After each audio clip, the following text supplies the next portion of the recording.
ওকে, আমাদের আজকে তাহলে অধ্যায়টা হচ্ছে সি প্রোগ্রামিং অথবা হচ্ছে প্রোগ্রামিং। এই প্রোগ্রামিং অধ্যায়ে আমরা মূলত এমসিকিউ সলভ করব, কিন্তু এমসিকিউ সলভ করার আগে আমি তোমাদেরকে একটু বেসিক আইডিয়া দিয়ে দিচ্ছি। এই বেসিক আইডিয়ার উপর ভিত্তি করে তোমরা বাকিটা হচ্ছে স্টার্ট করবা। ওকে, যেন মানে এমসিকিউগুলো সলভ করতে গিয়ে তোমাদের প্রবলেম না হয়, তাই এই টাইপেরই আলোচনাগুলো হচ্ছে আগে আনতেছি, পরে আমরা এমসিকিউ সলভ করব। ঠিক আছে? তো আমাদের সি প্রোগ্রামিং অংশটাতে আমরা প্রথমে প্রোগ্রামিং ভাষা কি সেটার একটা সংজ্ঞা একটু জানি ভালো করে। নর্মালি আমরা প্রোগ্রামিং ভাষা হচ্ছে এমন ভাষা যেটা দিয়ে কোনো সফটওয়্যার তৈরি করা হয়। কি তৈরি করা হয় বলতো? কোনো সফটওয়্যার, অ্যাপস অথবা হচ্ছে গেমসের সফটওয়্যারগুলো তৈরি করা হয়। এই প্রোগ্রামিং ভাষাগুলো ব্যবহার করার মানে আদি ইতিহাস থেকে এই পর্যন্ত বিভিন্ন ধরনের চেঞ্জ হয়ে আসছে। যেমন আগে প্রোগ্রামিং ভাষাগুলোকে যেই মানে ল্যাঙ্গুয়েজে লেখা হইতো প্রাথমিক অবস্থায়, এখন কিন্তু সেই ল্যাঙ্গুয়েজে নাই, এখন সেটা চেঞ্জ হয়ে আসছে সেই ভাষণটা। তো প্রোগ্রামিং ভাষার বিভিন্ন স্তর ছিল, প্রোগ্রামিং ভাষার বিভিন্ন ধরনের হচ্ছে লেভেল ছিল। এই লেভেলগুলাই হচ্ছে প্রথমত মানে প্রোগ্রামিং ভাষার তিনটা স্তর ছিল। প্রথম স্তরটার নাম হচ্ছে অ্যাসেম্বলি ভাষা। বলো, প্রথমটার নাম কি বলো তো? অ্যাসেম্বলি ভাষা। এই অ্যাসেম্বলি ল্যাঙ্গুয়েজে হচ্ছে প্রোগ্রামিং ভাষার স্টাইলটা হচ্ছে 0-1-এর কাতারে ছিল। পরে প্রথমটা ছিল হচ্ছে মেশিন ভাষা। মেশিন ভাষাতে হচ্ছে মেশিন ভাষাতে শুধু 0-1 ব্যবহার করা হইতো। তো বড়তে মেশিন ভাষা ব্যবহার মানুষের জন্য মানে কষ্টকর ছিল বিদায় সেটাকে চেঞ্জ করে হচ্ছে অ্যাসেম্বলি ভাষা আনা হয়েছে। অ্যাসেম্বলি ভাষা, অ্যাসেম্বলি ভাষায় মানুষের জন্য কষ্টসাধ্য ছিল, কারণ এখানে বাইনারি বর্ণমালা ছিল প্লাস ইংরেজি এমন বর্ণমালা ছিল যেগুলো মানুষের বোধগম্য ছিল না। তাহলে প্রোগ্রামিং ভাষাটার প্রথম স্তরটা কি ছিল? মেশিন থেকে গেছে কোথায়? অ্যাসেম্বলিতে। অ্যাসেম্বলি থেকে যাচ্ছে হচ্ছে হাই লেভেল ল্যাঙ্গুয়েজে। অর্থাৎ এখন যেই প্রোগ্রামিং ভাষাটা ব্যবহার করা হয় সেটা হচ্ছে হাই লেভেল ল্যাঙ্গুয়েজের স্তর। তাহলে আমাদের আজকের আমরা যে প্রোগ্রামিং ভাষাটা এখন পাচ্ছি সেটার একদম প্রাথমিক লেভেলটা ছিল হচ্ছে মেশিন ল্যাঙ্গুয়েজ। এটার উপর তোমাদের বিভিন্ন এমসিকিউ আছে, তোমরা একটু মনে রেখো যে প্রোগ্রামিং ভাষার একদম প্রাথমিক স্তরটা ছিল কি? Machine language. পরে সেটাকে কনভার্ট করে একটু আপডেট করে সেটাকে হচ্ছে অ্যাসেম্বলি নেওয়া হয়েছে।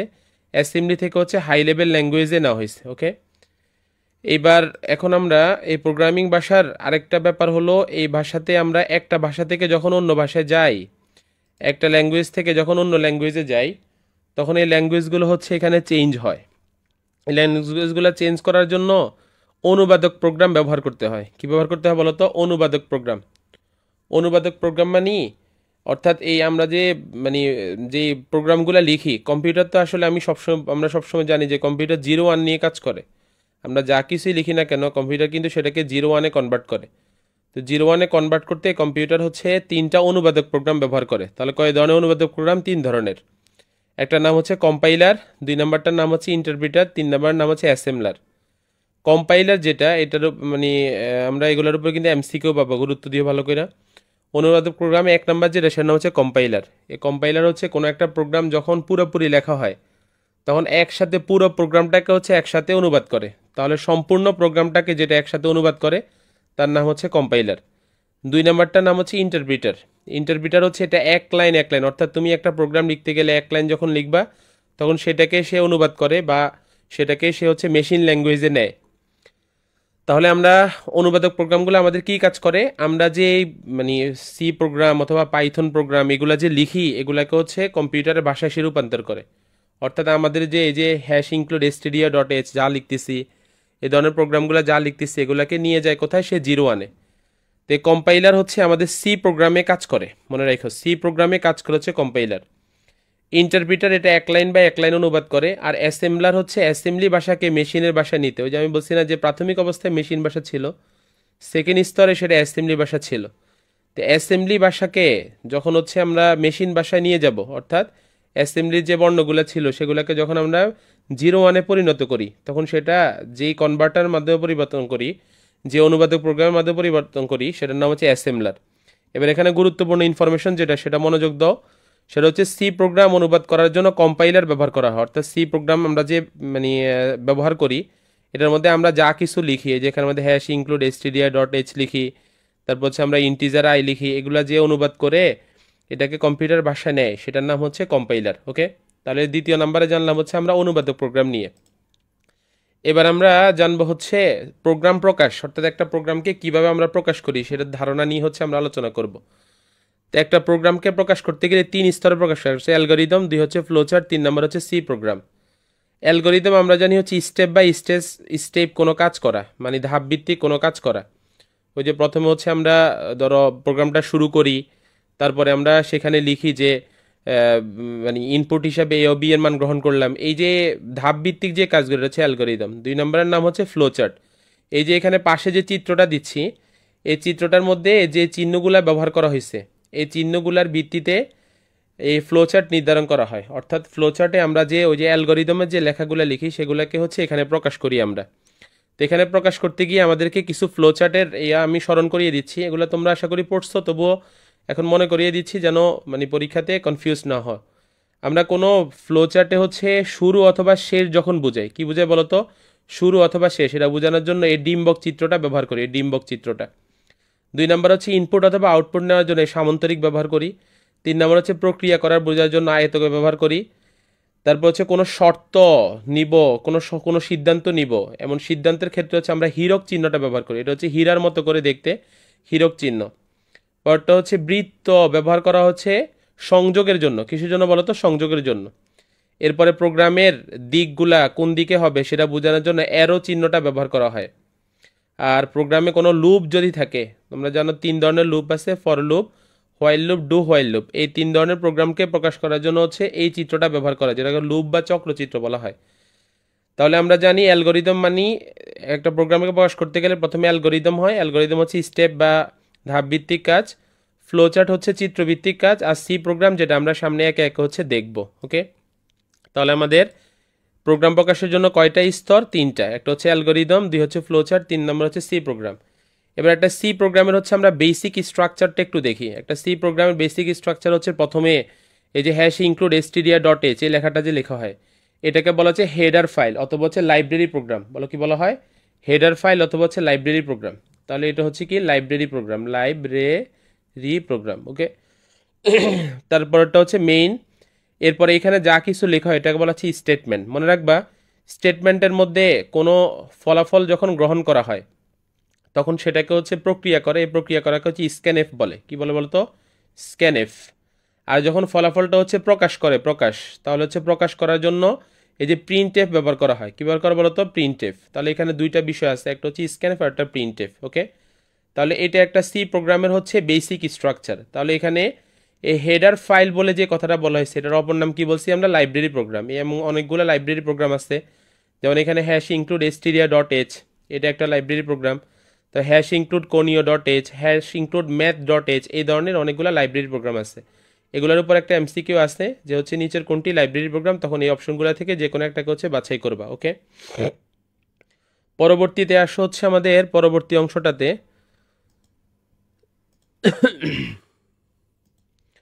আচ্ছা, এবার হচ্ছে আমরা সি প্রোগ্রামের ডেটা টাইপ বলে একটা বিষয় আছে, এটার উপর এমসিকিউ হয়, তাই এটার ধারণা নিব। সি প্রোগ্রামের ডেটা টাইপকে আমরা 4 ভাগে বিভক্ত করছি। একটা হচ্ছে ক্যারেক্টার, 2 হচ্ছে ইন্টিজার, 3 হচ্ছে ফ্লোট, 4 হচ্ছে ডাবল ফ্লোট। তাহলে প্রথমটার নাম কি বলতো, ক্যারেক্টার, 2 হচ্ছে ইন্টিজার, 3 হচ্ছে ফ্লোট, 4 হচ্ছে কি ডাবল ফ্লোট। ওকে, তো এখানে উদাহরণগুলো কি, ক্যারেক্টারগুলোর ক্ষেত্রে এ থেকে জেড পর্যন্ত বর্ণগুলোকে হচ্ছে ক্যারেক্টার বলা হয়। এই প্লাস মাইনাস স্টার মানে হচ্ছে ইনটু চিহ্ন, আর এই যে চিহ্নটা এটাকে বলা হচ্ছে তোমার ডিভিশন চিহ্ন বা ভাগ চিহ্ন। ইন্টিজার মানে পূর্ণ সংখ্যা, পূর্ণ সংখ্যা মানে যেটাকে মানে ভগ্নাংশ আকারে লেখা হয় নাই, 1 2 3 4 5 এমন সংখ্যাগুলো হচ্ছে ইন্টিজার নাম্বার, যেটাকে সংক্ষেপে আইএনটি লেখা হয়। পরটা হচ্ছে ফ্লোট, ফ্লোটের ক্ষেত্রে হচ্ছে ভগ্নাংশ সংখ্যা, এটা ভগ্নাংশ বোঝায়। ডাবল ফ্লোট কোন একটা ভগ্নাংশের মান যখন 15 এর চেয়ে হচ্ছে বেশি হয় তখন এটাকে হচ্ছে ডাবল ফ্লোট বলা হয়। কি বলা হয় বলতো, ডাবল ফ্লোট।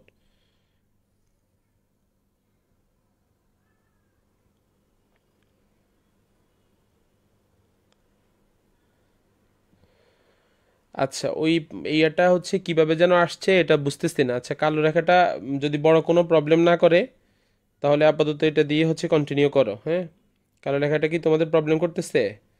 ওটা যদি মানে বোঝা কোনো প্রবলেম না করে আপাতত এইভাবে করো, আমি আর এটাকে চেঞ্জ করতেছি না। হ্যাঁ, এখন প্রোগ্রামে গেলে লেট হয়ে যাবে। আচ্ছা, তো আমরা এখানের মধ্যে ইন্টিজার আর মেসেজ দিও না, তোমরা তোমরা অনেকে মেসেজ দিচ্ছ, আলাদা করে মেসেজ দিও না আপাতত। আর কোনো ডিস্টার্ব না করলে এইভাবে কালোর দাগটা আমার তো মনে হচ্ছে যে কোনো মানে ডিস্টার্ব করতেছে না বড় কোনো। তাহলে এখানে হচ্ছে আমরা এটার এই যে 4 ধরনের ডেটা টাইপ আছে, এই 4 ধরনের ডেটা টাইপের প্রত্যেকটার হচ্ছে ফরম্যাট স্পেসিফায়ার নামে একটা বিষয় আছে। ফরম্যাট স্পেসিফায়ার যেমন এই যে এই অংশটুকু, এই ফরম্যাট স্পেসিফায়ার লিখতে হচ্ছে এই চিহ্নটা দিতে হয়, এটাকে বলা হচ্ছে মডুলাস। কি বলা হয় বলো তো? মডুলাস। ওই যে আমরা যেটাকে হচ্ছে ধরো ওই যে পার্সেন্টেজ ব্যবহার করতে যে দিতাম, এটা হচ্ছে মডুলাস চিহ্ন। ওকে, তো ক্যারেক্টার যে ডেটা টাইপ হয় মানে এ থেকে জেড পর্যন্ত, এগুলোর জন্য ফরম্যাট স্পেসিফায়ার নামে সি প্রোগ্রামে একটা বিষয় আছে, এটা হচ্ছে এই মানে মডুলাস সি ব্যবহার করা হয়। আর এই ক্যারেক্টার ডেটা টাইপ যেটা, এটা মেমোরিতে হচ্ছে 8 বিট জায়গা দখল করে। কয় বিট জায়গা দখল করে বলো তো? 8 বিট। এই 8 বিটে হচ্ছে আমরা জানি 1 বাইট হয়। কি হয় বলো তো? 1 বাইট। তাহলে এখানে 8 বিটে কয় byte? 1 byte. Integer data type হচ্ছে এখানে একটা ইনফরমেশন নতুন করে যুক্ত করো, যেটা আমরা আমাদের শিটে সম্ভবত ভুল ছিল। সেটা হচ্ছে ইন্টিজার ডেটা টাইপ হচ্ছে এটার জন্য ফরম্যাট স্পেসিফায়ার মডুলাস ডি। আর এটা মেমোরিতে হচ্ছে 32 বিট জায়গা দখল করে, মানে 4 বাইট জায়গা দখল করে। বুঝছো? এটা ইনফরমেশনটা ভালো করে মনে রাখো। ইন্টিজার ডেটা টাইপ ওই যে ডাবল ফ্লোট নাম্বারের মতো হচ্ছে 32 বিট জায়গা দখল করে, যেটা হচ্ছে 4 বাইটের সমান। তারপর ফ্লোট নাম্বার যেটা, এটার ফরম্যাট স্পেসিফায়ার নাম হচ্ছে মডুলাস এফ। বড় নাম কি? Modulus F. এটাও 32 বিট জায়গা দখল করে অথবা 4 বাইট। ডাবল ফ্লোট নাম্বার যেটা, এটাকে বলা হচ্ছে, এটা ফরম্যাট স্পেসিফায়ার নাম হচ্ছে মডুলাস এল এফ। বড় নাম কি? Modulus L F. L F মানে হচ্ছে লং ফ্লোট। বুঝছো? তো এখানের মধ্যে এটা মেমোরিতে জায়গা দখল করা হচ্ছে 64 বিট অথবা হচ্ছে 8 বাইট। এই ইনফরমেশনটা মনে রেখে, এটার উপর অনেকগুলো এমসিকিউ আছে। ওকে, এবার আমি পরবর্তী অংশটাতে যাচ্ছি। আমাদের পরবর্তী অংশটা হচ্ছে এই একটা চলক কি বৈধ নাকি অবৈধ, অর্থাৎ ভ্যারিয়েবল বা চলক নাম, এখানে আমরা একটা বিষয় পাবো। এই যে আমরা মানে ইন্টিজার আই, এই যে আই বলে যে ঘোষণা করি, এগুলো হচ্ছে এক একটা চলক। তো এগুলা কোনো ক্ষেত্রে বৈধ হয়, মানে এটা লেখার সি প্রোগ্রামে কিছু নিয়ম কারণ আছে। তো এখানে প্রশ্নটা এমন টাইপের আসে আর কি, যে নিচের কোন চলকটি হচ্ছে শুদ্ধ অথবা হচ্ছে বৈধ, এই কথাটা হচ্ছে বলে। যেহেতু এই কথাটা বলে, তো এটার মধ্যে কোনগুলা শুদ্ধ কোনগুলো অশুদ্ধ এগুলাকে একটু জানা ভালো করে। বুঝছো? কোনগুলা শুদ্ধ কোনগুলো অশুদ্ধ এটা জানা আমাদের। তো মনে রাখবে, একটা চলক লিখতে গেলে কোথাও যদি শুধু বর্ণমালা দেওয়া হয় তাহলে এটা শুদ্ধ। আমি আগে শুদ্ধগুলো পড়তেছি। ওকে, তাহলে কোথাও যদি শুধুমাত্র বর্ণমালা দেওয়া হয় তাহলে এটা কি শুদ্ধ। ওকে, মানে এইজ লিখছে এখানে অথবা তোমার নাম লিখছে, এটা হচ্ছে কি শুদ্ধ। এখন নামের মধ্যে অথবা কোনো একটা শব্দের মধ্যে 2টা অক্ষর যদি থাকে, তাহলে এটার মাঝখানে আন্ডার স্কোর এই সাইনটা দিতে হয়। এই যে আন্ডার স্কোর এই সাইনটা, এই সাইনটা দিলে সেটা হচ্ছে কি শুদ্ধ। কোনো একটা সংখ্যা যদি ধরো নাম্বার আকারে হচ্ছে লিখতে চাই, তাহলে নাম্বার আকারে যদি লিখতে যাই, তখন সেখানে হচ্ছে এই সংখ্যাটা শেষে লিখতে হয়। যদি শুরুতে দাও তাহলে সেটা অশুদ্ধ। লিখতে হবে কোথায়? শেষে। যেমন সাম 1 লিখছে, সাম 2 লিখছে। মনে করো কেউ তার 5টা মার্ককে হচ্ছে সি প্রোগ্রামের ক্যালকুলেটরে যোগ করবে, তাহলে সে মার্ক 1, মার্ক 2, মার্ক 3, মার্ক 4 এমনটা লিখছে। কিন্তু যদি 1 মার্ক 1 মানে 2 মার্ক এমনটা যদি লিখে, তাহলে এটা ভুল। পরেরটা হচ্ছে আন্ডার স্কোর দিয়ে শুরু হয়েছে, যদি কখনো আন্ডার স্কোর দিয়ে আমরা স্টার্ট করি তখনও সেটা বৈধ। কোনো নাম যদি বড় হাতের অক্ষর দেওয়া হয় তখন সেটা বৈধ। বুঝছো? অর্থাৎ বড় হাতের অক্ষর দেওয়া যাবে, কিন্তু মনে রাখবা, ধরো এক জায়গায় তুমি নেইমের এনটা বড় হাতের দিছো, আরেক জায়গায় তুমি নেইমের এমটা ছোট হাত দিচ্ছে, তাহলে দুইটা কিন্তু ভিন্ন জিনিস বুঝাবে, দুইটা কিন্তু একই জিনিস বুঝাবে না। এবার আমরা সি প্রোগ্রামে কোন কোন চলকগুলো হচ্ছে অবৈধ বা মানে ব্যবহার করা যায় না, অশুদ্ধ, সেগুলো আমরা করবো। মানে স্টার্টে কোথাও যদি হচ্ছে ধরো নাম্বার দেয় তাহলে এটা অশুদ্ধ। কোথাও যদি স্পেস ব্যবহার করা হয়, যেমন এই যে টোটাল আর মার্কের মাঝখানে দেখা এখানে স্পেস দেওয়া হয়েছে, স্পেস দেওয়া হয়েছে, এটা হচ্ছে মানে অবৈধ, এটা ঠিক না। পরটা হচ্ছে এই যে প্রথম এই অ্যাট দ্য রেট সাইনটা ব্যবহার করা হয়েছে, এই যে এখানে যে অ্যাট দ্য রেট সাইনটা ব্যবহার করা হয়েছে, এটা হচ্ছে কি ভুল। পরে দেখো এখানে ফ্লোট সংখ্যাটাই বলছে, এই ফ্লোট নাম্বারটা ব্যবহার করা হয়েছে। এখন এই মনে রাখবা, সি প্রোগ্রামে কিছু নির্দিষ্ট ওয়ার্ড আছে, যেমন আমরা ইন্টিজার বলি, ফ্লোট বলি, এই যে হ্যাশ ইনক্লুড stdio.h বলি, এই জাতীয় যে শব্দগুলো বলি, এগুলো সি প্রোগ্রামের বিভিন্ন ফাংশনের জন্য নির্ধারণ করা হয়েছে। এগুলো সংরক্ষিত, এগুলার অন্য কোনো জায়গায় নাম হিসাবে ব্যবহার করা যায় না। তো কখনো যদি এই নামগুলা কোথাও যদি ব্যবহার করে ফেলো, তুমি ইন্টিজার দিয়ে দিছো কারো নাম, তখন এটা হচ্ছে অবৈধ। তারপরে হচ্ছে মাঝখানে যদি ড্যাশ ব্যবহার করা হয় তাহলে সেটা অবৈধ। এখানে মনে রাখবা ডলার সাইনটা ব্যবহার করা যায়, এই যে আমেরিকান যে ডলার চিহ্নটা আছে, এই ডলার চিহ্নটা হচ্ছে এখানে ব্যবহার করা যায়, যেমন করে এস দিয়ে যে চিহ্নটা ব্যবহার করা ডলার, এই চিহ্নটা ব্যবহার করা যায়। তাহলে এখানে কি কি ব্যবহার করা যায় কি কি ব্যবহার করা যায় না, সেটাকে মাথায় রাখলে এমসিকিউতে আমাদের সহজ হবে। ওকে, ঠিক আছে। এবার আমরা যাচ্ছি হচ্ছে পরবর্তী অংশে, যেটাতে আমাদের অপারেটর নামে এখানে আমরা একটা বিষয় পাবো, অপারেটর। তো তোমরা যারা এটার ক্লাস করছো এরা জানো, আমরা অপারেটর হচ্ছে 6 ধরনের পড়াইছি। তো তো এখন হচ্ছে আমরা অপারেটরগুলো একটু চিনা সংক্ষেপ আকার হচ্ছে চিনি। নর্মালি ইনক্রিমেন্ট ডিক্রিমেন্ট নামে এক ধরনের অপারেটর আছে আমাদের, যেটা হচ্ছে কোনো কিছুর মান বাড়া অথবা হচ্ছে কমাকে বোঝায়, যেটাতে আমরা প্লাস প্লাস এমন চিহ্নটা ব্যবহার করি, মাইনাস মাইনাস চিহ্নটা ব্যবহার করি। ওটা হচ্ছে অ্যারিথমেটিক অপারেটর। অ্যারিথমেটিক অপারেটর মানে গাণিতিক অপারেটর, অর্থাৎ যোগ বিয়োগ গুণ ভাগ অথবা হচ্ছে এই যে মডুলাস সাইনটা দেওয়া হয়েছে এটা একটা অ্যারিথমেটিক অপারেটর। তাহলে যোগ বিয়োগ গুণ ভাগের যে চিহ্নগুলা মনে রাখবে, সি প্রোগ্রামে গুণকে হচ্ছে স্টার চিহ্ন দ্বারা দেওয়া হয়, আর ভাগকে হচ্ছে তোমার ওই যে এই চিহ্ন দ্বারা দেওয়া হয়, মানে ডিভিশনের যে সাইনটা আছে সেই সাইনটা দ্বারা। পরেরটার নাম হচ্ছে লজিক্যাল অপারেটর। লজিক্যাল অপারেটর মানে হচ্ছে তোমরা লজিক গেট পড়ছো না, ওই যে গেট যে পড়ছিলে সেই গেটের হচ্ছে অপারেটর। যেমন গেট তিনটা ছিল, একটা গেট হচ্ছে কি অ্যান্ড, আরেকটা হচ্ছে কি অর, আরেকটা হচ্ছে কি নট। তো এখানে অ্যান্ড গেটকে অ্যান্ডের চিহ্নটা দ্বারাই প্রকাশ করা হয়, অর গেটকে হচ্ছে ওই যে সামন্তরিকে যে চিহ্নটা ব্যবহার করতাম এমন করে সেটা ব্যবহার করা হয়, আর নট গেটকে হচ্ছে এখানের মধ্যে উল্টা করে হচ্ছে যখন আমরা আশ্চর্যবোধক চিহ্ন দিব এটাকে হচ্ছে নট গেট বোঝায়। কি বোঝায় বলো তো? Not get.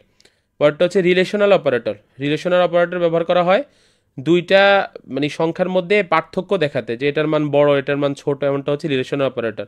পরটা হচ্ছে বিট ওয়াইজ। মনে রাখবা দুইটা এন্ড ব্যবহার করলে সেটা লজিক্যাল অপারেটর, কিন্তু একটা এন্ড যদি ব্যবহার করা হয় তো সেটাকে বিজ ওয়াইড অপারেটর বলা হয়।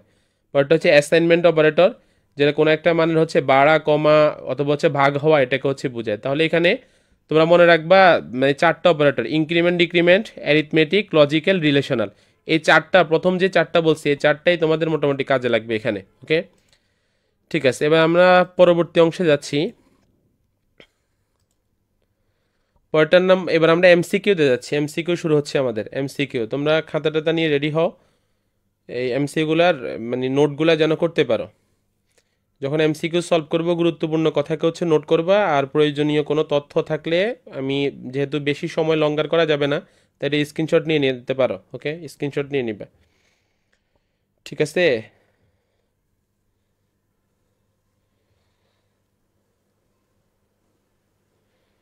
আচ্ছা, ইন্টিজার ডেটা টাইপ যারা কোশ্চেন করছো, ইন্টিজার ডেটা টাইপের আমরা যে 16টা পড়ছি, ইন্টিজার ডেটা টাইপ সি প্রোগ্রামে 32 বিট জায়গা দখল করে। এইটা আমাদের টেক্সট বুকে এভাবে করে লেখা ছিল। আগের ইনফরমেশনটা সম্ভবত মানে চেঞ্জ হয়েছে, সে কারণে ওই ইনফরমেশনটা চেঞ্জ করে এটা দিছে, এই জন্য তোমাদেরকে বলে দিছি আর কি, এটা যেটা হচ্ছে মনে রাখবা আলাদা করে। ওকে, তাহলে এবার আসি হচ্ছে আমাদের এমসিকিউ গুলাতে। আমাদের এমসিকিউতে প্রথমটা হচ্ছে নন ভোলাটাইল মেমোরি কোনটি?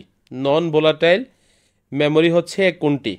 ওকে, তো নন ভোলাটাইল মানে কি সেটা একটু শোনো। আমরা মনে রাখবা এই যে মেমোরি আছে না, মেমোরি, মেমোরি মানে আমরা যে ফোনে সেভ করার জন্য কোনো কিছু যে ব্যবহার করি এটা হচ্ছে কি মেমোরি।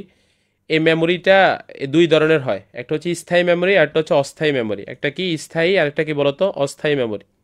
এই স্থায়ী মেমোরি কি? যে মেমোরির মধ্যে কোনো কিছু রাখলে সেটা দীর্ঘক্ষণ হচ্ছে থাকে, সেটা হচ্ছে তোমার সেভ হয়ে থাকে, সেটার নাম হচ্ছে স্থায়ী মেমোরি। এই স্থায়ী মেমোরি কি ইংলিশে হচ্ছে নন ভোলাটাইল বলা হয়। বলে কি বলা হয়? Non volatile.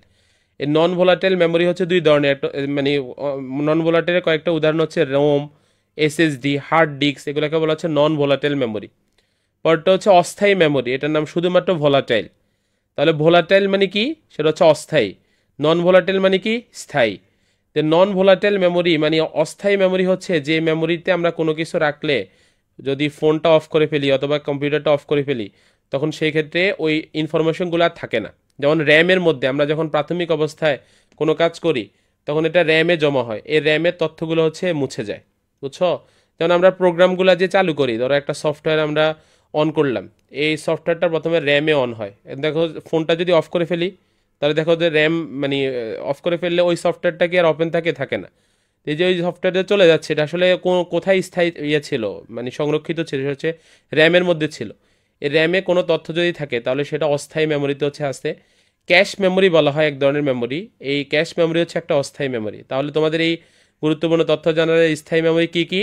সেটা হচ্ছে রোম, এসএসডি, হার্ড ডিস্ক। বলো স্থায়ী মেমোরি কী কী? ROM, SSD, hard disk. আর অস্থায়ী মেমোরি কী কী? সেটা হচ্ছে র্যাম, ক্যাশ মেমোরি, এগুলো হচ্ছে অস্থায়ী মেমোরি। তাহলে আমরা এখানের মধ্যে আমাদের বলছে নন ভোলাটাইল। তাহলে নন ভোলাটাইল মানে কি বলতো? নন ভোলাটাইল মানে হচ্ছে স্থায়ী মেমোরি। তাহলে স্থায়ী মেমোরি হিসাবে আমরা এখানের মধ্যে যদি ব্যবহার করি তাহলে স্থায়ী মেমোরি হিসাবে আমাদের অপশন আছে এখানের মধ্যে র্যাম আছে, ক্যাশ মেমোরি, ভার্চুয়াল মেমোরি, তাহলে রোম আছে এখানে, তাহলে রোম হচ্ছে অ্যান্সার। এই যে প্রথমটা আবার দেখো বানানটা কিন্তু র্যাম লেখা হয়েছে ক নংটাতে, বানান ভুল করে আবার শব্দ ভুল করে আইসো না।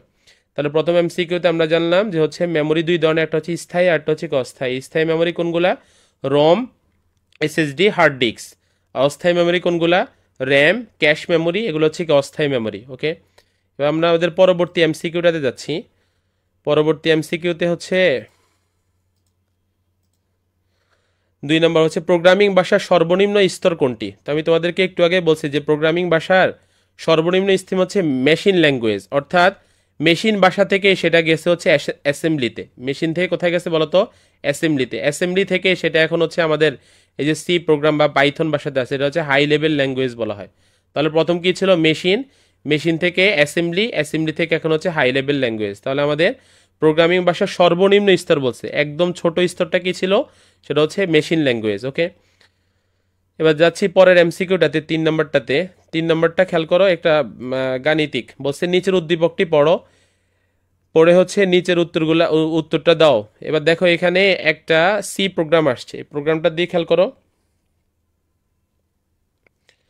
প্রোগ্রামটা হচ্ছে এভাবে করে আসছে যে এখানে এবার প্রোগ্রামগুলোর দিকে মনোযোগী হও।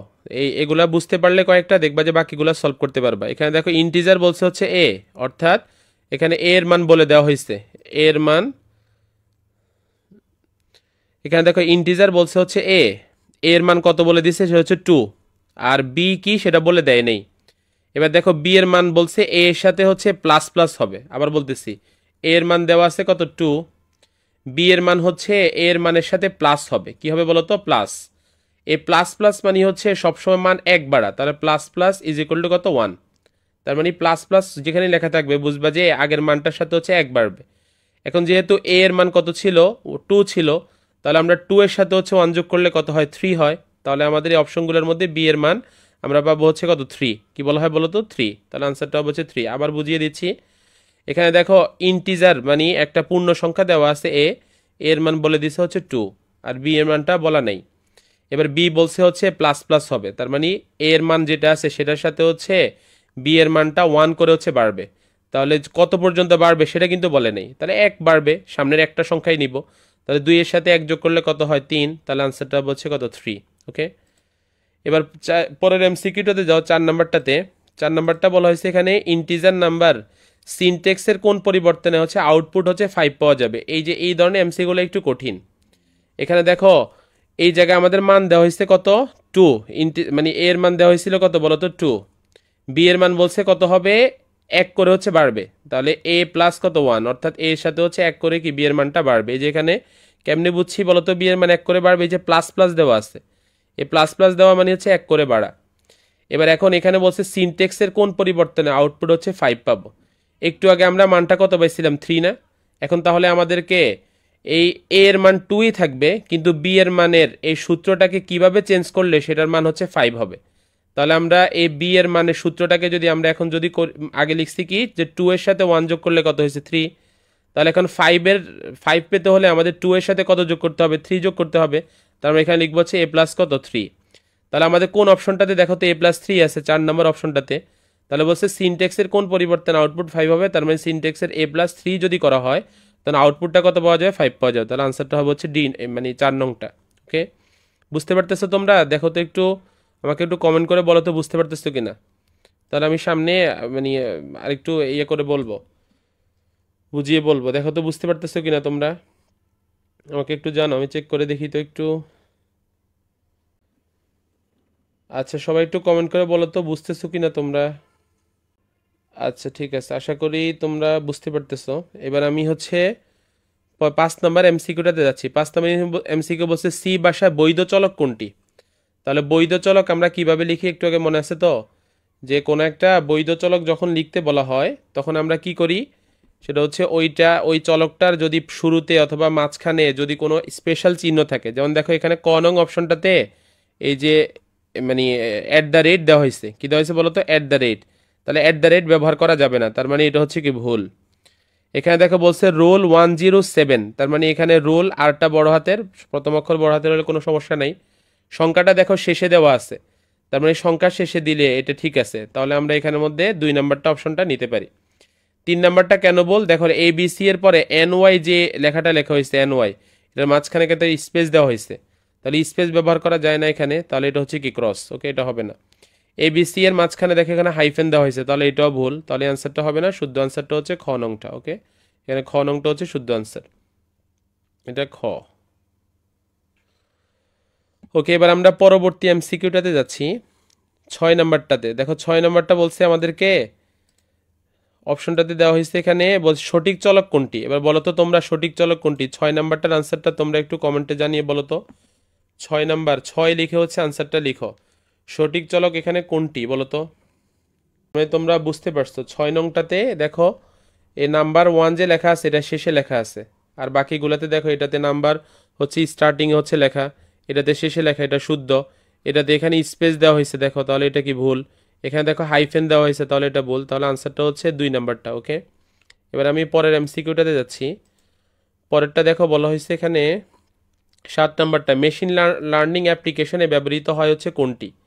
এবার মনে রাখবা মেশিন লার্নিং অ্যাপ্লিকেশন যেটা, অর্থাৎ আমরা যে ভাষাটা ব্যবহার করি সেই ভাষাটা মূলত আমরা সি প্রোগ্রাম ব্যবহার করি আর কি, কিন্তু মেইন প্রোগ্রামটা যখন লেখা হয় তখন কিন্তু সেটা মেশিনের মধ্যে হচ্ছে নিয়ে প্রয়োগ করা হয়।